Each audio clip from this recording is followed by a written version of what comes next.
हम सभी को श्रीमद् भागवत कथा का पाठ अवश्य करना चाहिए। स्वयं भगवान श्री कृष्ण जी कहते हैं कि जहाँ जहाँ श्रीमद् भागवत होती है वहाँ वहाँ मैं देवताओं के साथ निवास करता हूँ। जहाँ जहाँ श्रीमद् भागवत का पाठन या श्रवण होता है वहाँ समस्त सरोवर, नदियाँ, प्रसिद्ध समुद्र, तीर्थ, जल इत्यादि वहाँ स्वयं निवास करते हैं मेरे साथ। और श्री कृष्ण भगवान यह भी कहते हैं कि जैसे जहाँ श्रीमद् भागवत होती है वहाँ मैं वैसे ही चला आता हूँ जैसे एक गाय अपने बछड़े के पीछे पीछे चली जाती है।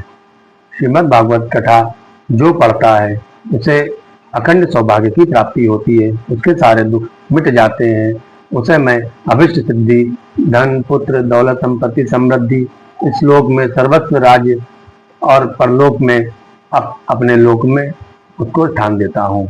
ऐसा कोई भी अभिष्ट पदार्थ नहीं है जिसे वह चाहे और इसके श्रीमद् भागवत कथा का पाठ करने के बाद वह उसे प्राप्त ना कर सके। उसे अभिष्ट फल की प्राप्ति होती है। वह अगर इस श्रीमद् भागवत को कोई प्रणाम भी करता है तो उसे उसके सारे मनोरथ को मैं पूर्ण कर देता हूँ।